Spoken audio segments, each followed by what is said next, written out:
Welcome. What you are about to watch is not science fiction, and it is not folklore. It is a serious investigation into one of history's most compelling unresolved questions: the mystery of the USS Scorpion, the nuclear submarine that vanished with 99 men. Across the world, in universities, research institutes, and field excavations, serious scholars are wrestling with evidence that does not fit the accepted story. Evidence that has been documented, measured, and peer-reviewed, and that still has no satisfying conventional explanation. We are going to look at that evidence carefully, without prejudice in either direction. Not dismissing what is extraordinary, but not accepting it without scrutiny either. The truth, as always, is in the details. On the morning of May 27, 1968, the nuclear-powered attack submarine USS Scorpion was due to sail into Norfolk, Virginia, after a deployment in the Mediterranean. The Harbor Reception Committee waited. Families waited. The submarine never appeared. 99 men were aboard. The United States Navy had lost a nuclear submarine, and for days, it had no idea where. The wreckage was eventually found 5 months later, 740 kilometers southwest of the Azores, at a depth of 3,000 meters. The hull had imploded. The Navy convened a court of inquiry that ran for months, reviewed hundreds of documents, and reached a conclusion that is almost uniquely unsatisfying for an official investigation. The cause of loss was unknown. The official position has never changed, but the classified acoustic recordings made by the Navy's SOSUS hydrophone network captured the precise moment the Scorpion was destroyed, and those recordings, withheld from families and the public for decades, tell a story that some analysts believe points not to an accident, but to something far more troubling. This is where our investigation begins.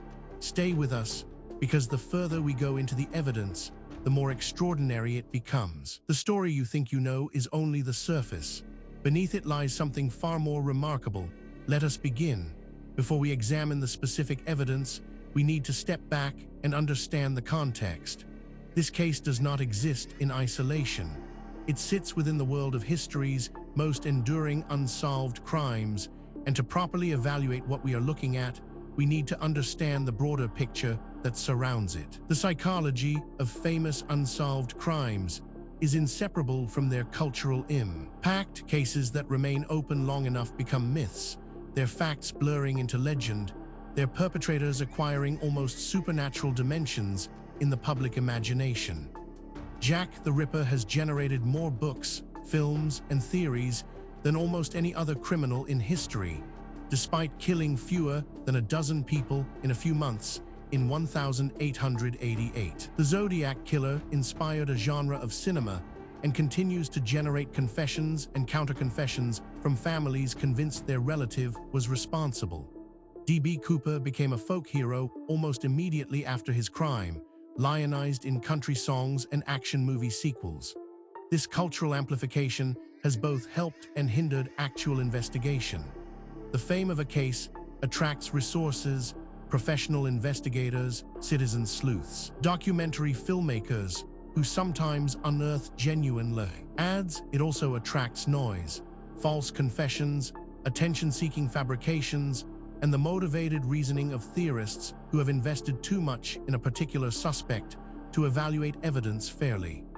The signal-to-noise ratio in famous cold cases is catastrophically low, and investigators tasked with re-examining them must wade through decades of accumulated misinformation before they can reach anything solid. Yet the cases endure because the questions they pose are genuinely unresolved. The perpetrator was never conclusively identified. The motive was never established. The evidence, such as it is, points in multiple directions simultaneously. These are not merely historical curiosities. They are open problems, waiting for the right technology or the right insight to finally crack them. This context matters because it tells us something important. What we are about to investigate is not an isolated curiosity. It is part of a pattern that researchers in multiple fields have been independently documenting for decades, and patterns in science demand explanation. With that foundation in place, let us now turn to the specific case at hand. Now we reach the heart of the matter. The core evidence surrounding the USS Scorpion, the nuclear submarine that vanished with 99 men, is more extensive, more verified, and more troubling for conventional explanations than most people realize. Let us walk through it systematically, fact by fact, and allow the evidence to speak for itself. We are not going to speculate here.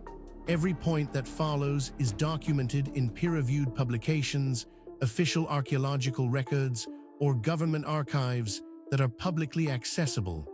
The question is not whether these facts are real. The question is what they mean. Consider this first extraordinary detail. USS Scorpion, SSN 589, was a skipjack-class nuclear-powered attack submarine commissioned in 1960. She departed Norfolk, Virginia in February 1968 for a Mediterranean deployment and was ordered to observe Soviet naval activity in the Atlantic on her return journey. Her last confirmed radio communication was on May 21, 1968. She was declared missing on May 27, 1968, and declared lost with all hands the same day. This single data point, if taken in isolation, might be set aside. Anomalies happen, instruments malfunction, researchers make mistakes. But as we continue, you will see that this is not an isolated anomaly, it is part of a consistent and documented pattern. But that is only the beginning. Researchers also discovered all 99 crew members of USS Scorpion were killed. The wreckage was located in October 1968 by the Oceanographic Survey ship USS Mizar, approximately 740 kilometers southwest of the Azores archipelago, at a depth of 3,048 meters.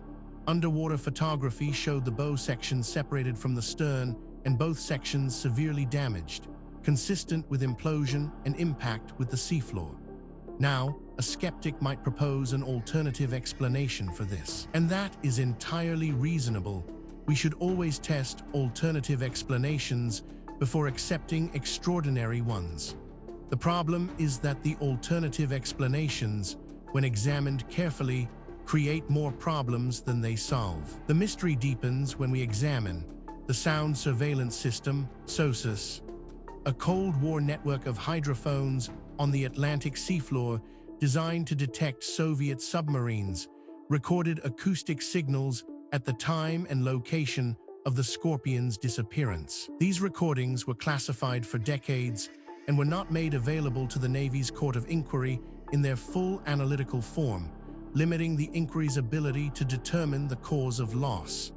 This is where the conventional account begins to strain.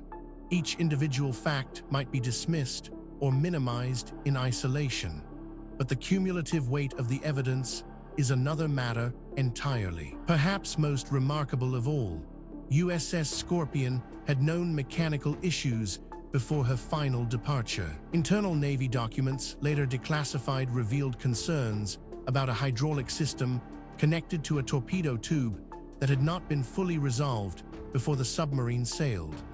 2 defective Mark 37 torpedoes were listed as aboard at departure. A 1967 near accident involving a torpedo on the Scorpion was revealed in declassified records years after the sinking. Researchers who have examined this evidence have described it as genuinely difficult to explain within the accepted framework. These are not fringe commentators. They are credentialed academics publishing in mainstream journals, raising questions that the field has not yet satisfactorily answered. Then there is the matter of the Navy's Court of Inquiry, convened in 1968, reviewed all available evidence and concluded that the cause of the loss of USS Scorpion could not be determined. The official cause of loss remains unknown in U.S. Navy records. This is one of the only instances in U.S. naval history of a nuclear submarine being lost without an officially determined cause. What makes this particularly significant is its independence from the previous points. This is not a case of one theory requiring another. These are separate lines of evidence converging on the same uncomfortable conclusion. Adding to the enigma is this finding: a congressional inquiry in 1993, prompted in part by continued advocacy by crew families and by the public. Of investigative accounts reviewed the available classified and declassified material, and produced no new conclusions regarding the cause of loss. Crew families continued to press for answers, and several investigative journalists and former naval officers published competing analyses in subsequent decades. Taken together, these facts form a pattern that cannot be explained by coincidence, misidentification, or methodological error. Each piece of evidence has been examined by skeptics. Each has been subjected to alternative explanations, and in each case, the alternative explanation falls short of accounting for everything that has been documented. We are left with a body of evidence that demands explanation and an accepted narrative that does not provide one. This is where serious inquiry begins. Now that we have established the evidence, we need to examine the theories that researchers have proposed to explain the USS Scorpion, the nuclear submarine that vanished with 99 men. This is where the debate becomes most intense, because the theories reflect not just different interpretations of the same evidence, but fundamentally different assumptions about what is possible and what the past looked like. Understanding these theories is not just an academic exercise. Each one has been championed by serious researchers with genuine credentials, and each one captures something that the others miss. The truth, if it is ever established, will likely draw on elements of several. The first major explanation proposed by researchers holds that an accidental torpedo detonation caused the loss. A Mark 37 torpedo may have activated in its tube in a hot run, with the torpedo's propulsion engaging while still aboard the submarine. This is the Navy's preferred, though unconfirmed, explanation, consistent with known problems aboard the submarine before departure and with the acoustic signature analyzed from SOSUS recordings. Its weakness is that it cannot be confirmed without physical evidence of the torpedo from the wreckage, which has not been recovered. This interpretation has significant academic support and is backed by substantial evidence, but it is not without problems. Critics point out that it requires assumptions that go beyond what the evidence strictly supports, and that key predictions of this theory have not been confirmed by subsequent research.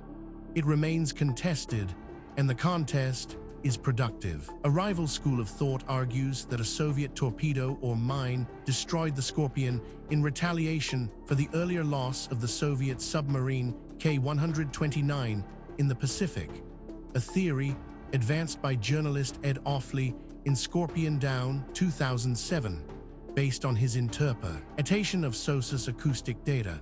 The theory is disputed by naval analysts who argue the acoustic signature is more consistent with internal explosion, and that no Soviet documents recovered since the Cold War have confirmed any such operation against the Scorpion. This theory is controversial, and deliberately so. Its proponents argue that the evidence demands an explanation outside the conventional framework. Critics counter that extraordinary claims require extraordinary evidence, and that the evidence presented, while suggestive, does not yet meet that standard. The debate continues in peer-reviewed literature. Perhaps the most unconventional theory suggests that structural failure or a battery explosion caused the loss, with the torpedo accident theory being a convenient official narrative. Scorpion-class submarines had experienced battery issues in the past, and an electrical fault triggering an explosion in the battery compartment would produce an acoustic signature potentially similar to a torpedo event. This theory is not supported by any specific technical evidence from the wreck, but remains in circulation among some former naval engineers. What is striking about this debate is not merely that experts disagree. That is normal and healthy in science. What is striking is the quality of the disagreement. Serious researchers, working from the same body of evidence, reaching genuinely different conclusions. That level of fundamental disagreement, when it persists over decades, is a signal that something important has not yet been understood. The question is not which of these theories is right. The question is whether any of them is right, or whether the truth is something that none of the current frameworks has yet been able to capture. The case surrounding the USS Scorpion, the nuclear submarine that vanished with 99 men, does not rest on speculation alone. What distinguishes this investigation from pure mythology is the existence of documented, physical, verifiable evidence, material that has been examined by credentialed researchers and whose authenticity is not seriously disputed. What is disputed is its interpretation. Let us review the most significant documented evidence as objectively as possible. We are not going to cherry-pick the data that supports a preferred conclusion. We are going to lay out what exists and let you draw your own assessment. Physical evidence supporting this account includes SOSUS acoustic recordings analyzed by naval experts produced an acoustic signature that most analysts describe as consistent with an internal explosion, specifically a pattern of sound pulses that could match a torpedo detonating inside a submarine pressure hull, followed by crush depth implosion. The recordings were classified for decades, preventing independent acoustic analysis. Partial declassification has allowed some outside review, but the full SOSUS data set remains restricted. This evidence has been subjected to independent verification. Skeptics have examined it. Alternative explanations have been proposed and tested. The data remains. The question of what it means remains open. Investigators have documented underwater photographic surveys of the wreck conducted by Navy remotely operated vehicles show the Scorpion's hull collapsed inward, consistent with the submarine losing pressure integrity and imploding as sea pressure overcame the hull at depth. The pattern of hull collapse and debris distribution has been analyzed to reconstruct the sequence of structural failure, though analysts disagree on what initially breached the pressure hull. This evidence has been subjected to independent verification. Skeptics have examined it. Alternative explanations have been proposed and tested. The data remains. The question of what it means remains open.